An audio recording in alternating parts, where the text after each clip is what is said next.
Ladies and gentlemen, you're gonna have to trust me this time. He's got no reason to lie to you, my most wonderful friend. Moldova has one of the most infrequently encountered cuisines of the world. You virtually never see it outside of Moldova itself, of course.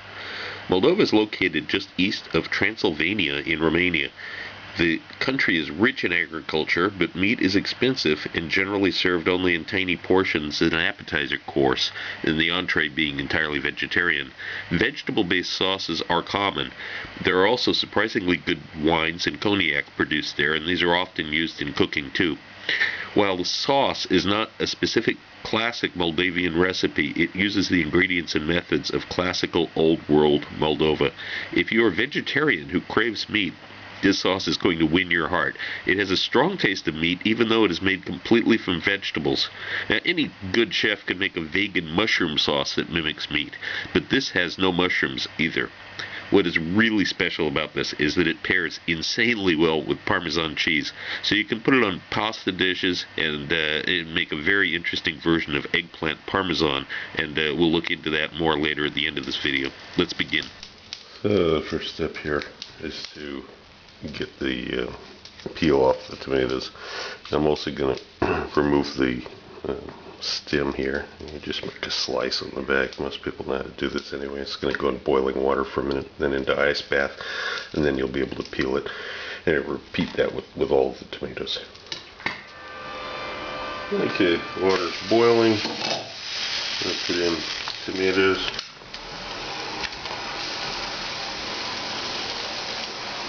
Leave them there for a minute. After a minute, we're going to transfer them over here to this ice bath.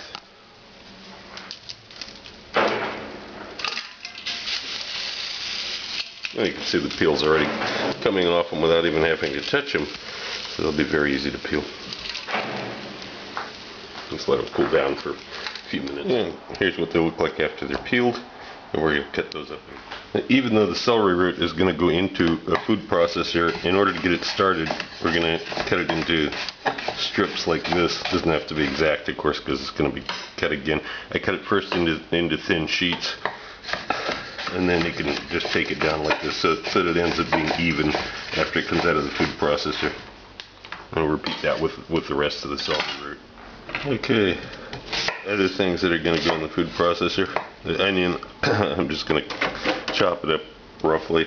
Garlic, same thing. Just give it a quick chop just to get it started. I've got one red chili pepper here. I'm just going to take the stem off of it. A couple chops that can go in the food processor. Then we have the parsley. As you can see, 3/4 of an ounce or about 22 grams of parsley. It's a lot of parsley, and that's one of the things that's very typical for Moldavian cuisine. They put tons of parsley in things that are cooked for a long time. Not very common really anywhere else in the world that I know of. They don't use this much parsley and cook it for this long. As soon as you start doing that already, you start thinking Moldavia for the taste. And finally, we've got the red bell pepper. We'll just give this a quick couple chops too before it goes into the food processor.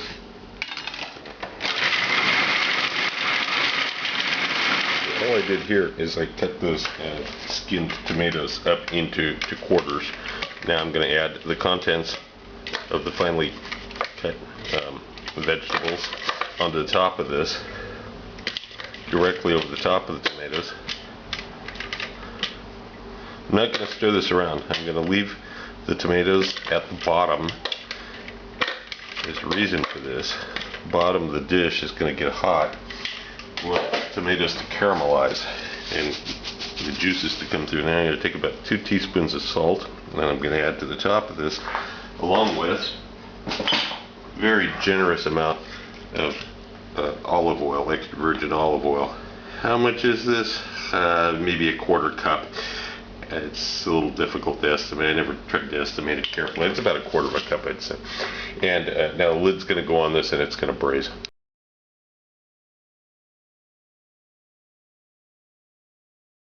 This is after the braise. You can see the tomatoes are all nice and soft underneath. Vegetables have some caramelization on top. We're going to let this cool down.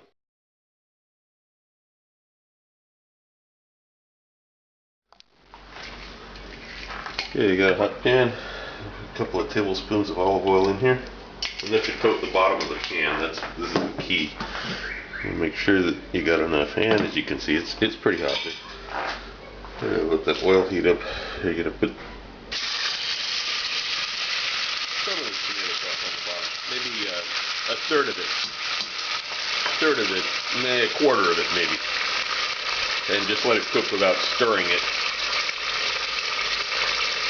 You can add a little salt to it.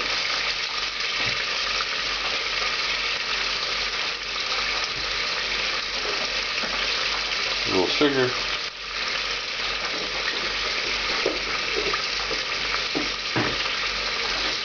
And just let it cook like this without stirring for a couple minutes. Okay, it's been a couple of minutes now, and you can see that it's starting to dry up. There's I don't know if you can see the difference there clearly, but it's definitely sticking to the bottom there. Now I'm going to add the rest of this tomato sauce in. And I'm still not stirring it. I'm just adding this to the top. And I'm going to cook it for about 2 more minutes before I begin stirring it. Okay, now it's actually been cooking for a total of about 5 minutes here. And now I'm finally going to actually stir it. What you really want is those tomatoes at the bottom to really thicken up and get more concentrated. And we're going to continue cooking this, even though I'm stirring it now. We're going to continue cooking this until it's just a little bit thicker. Not quite like tomato paste, but it needs to be thicker than this. We want to really develop this. Okay, it's starting to get thick. I'm going to add about a teaspoon of paprika in here now.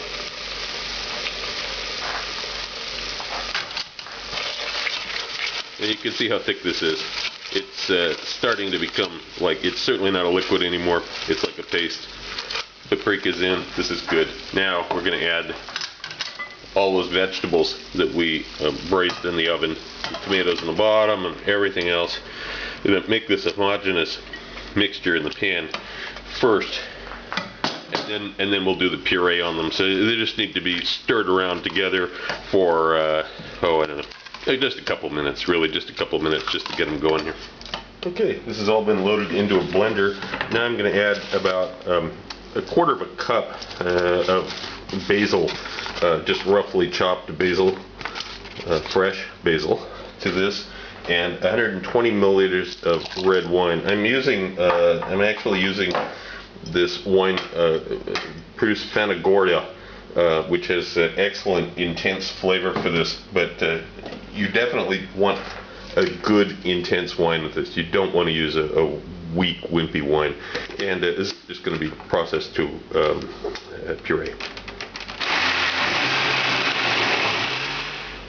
And now we're going to return it back to the pot, put a lid on it, and begin simmering it very gently, but with the lid on, close-fitting lid, for at least the first half hour.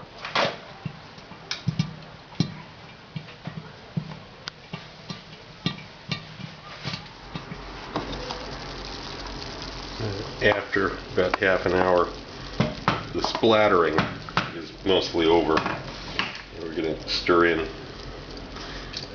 the cognac, a little bit of stir with the cover off.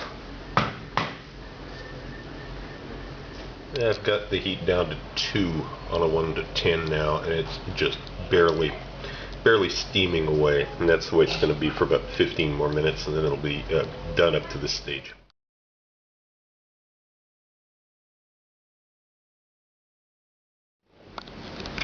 Also look for my cocktail book, Cocktails of the South Pacific and Beyond, Advanced Mixology, available through Amazon online.